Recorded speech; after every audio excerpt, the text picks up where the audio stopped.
Bonjour à tous et bienvenue sur ma chaîne YouTube. Aujourd'hui, nous allons réaliser ensemble un blondie. Il s'agit d'un brownie un peu plus blanc et un peu façon cookies. Et vous allez voir, c'est juste délicieux, hyper simple à faire. Ça vous prend en tout 30 minutes maximum. Avec la cuisson, 30 minutes, ça vous fait 1 heure. Mais 30 minutes de préparation, ça va super vite. Et sinon, pour la recette, c'est tout de suite. Pour cette recette, vous aurez besoin de 125 g de beurre pommade, 180 g de chocolat noir, 140 g de farine, 60 g de sucre de canne ou de sucre roux, 40 g de sucre blanc, un œuf, 1 cuillère à café d'extrait de vanille, 2 cuillères à café de café soluble. Dans un premier temps, nous allons détailler notre plaquette de chocolat en pépites de chocolat. Alors, j'ai remarqué qu'en coupant directement la plaquette avec un couteau, c'est beaucoup plus difficile. Le mieux, c'est bien sûr de casser la plaquette en carrés de chocolat, puis de le détailler en morceaux. Je ne sais pas pour vous, mais si vous avez une autre technique ou une autre astuce, je suis preneur.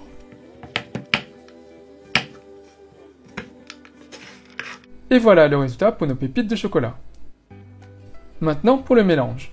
Prenez un grand bol ou un saladier, on y dépose le beurre pommade, voilà, on y dépose le sucre de canne, le sucre blanc, et on va mélanger ça jusqu'à obtenir un mélange mousseux. Si vous n'avez pas de sucre de canne, on peut tout à fait utiliser du sucre roux ou de la cassonade.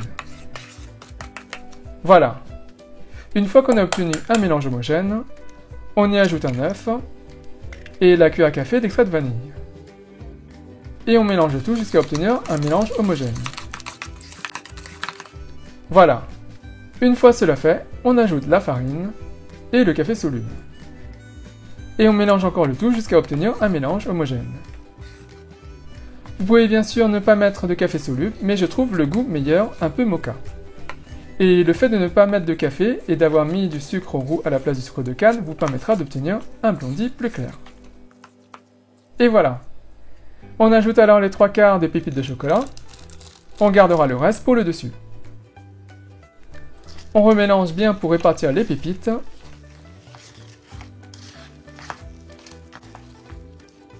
Voilà.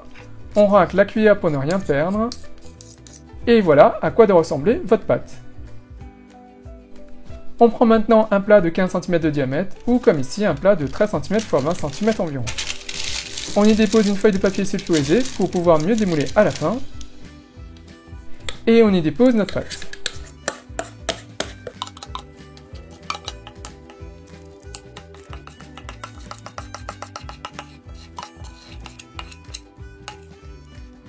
Et on répartit bien la pâte partout dans le plat.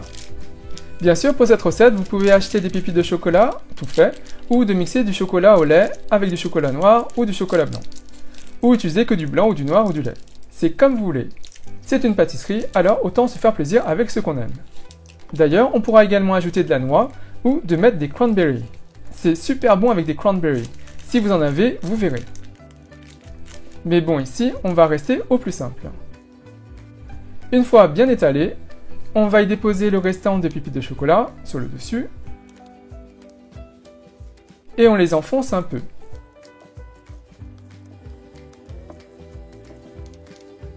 Et voilà le résultat. On préchauffe le four à 180 degrés et ça part au four à 180 degrés pendant 25 à 30 minutes. Et au bout des 30 minutes, c'est cuit. Et ça m'a l'air pas trop mal.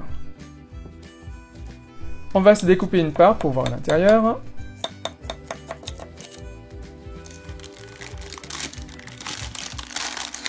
Attention, c'est chaud. C'est bien cuit sur le dessus. Moelleux à l'intérieur avec les pépites de chocolat.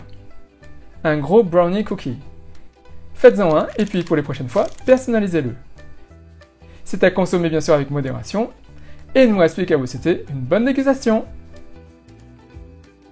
Donc voilà, j'espère que cette recette vous a plu et comme vous avez pu voir, elle est très simple à faire. Ce qui va vous prendre le plus de temps en fait, ça va être la découpe du chocolat. Mais sinon, si vous utilisez des pépites, ça va super rapidement, donc moins de 30 minutes.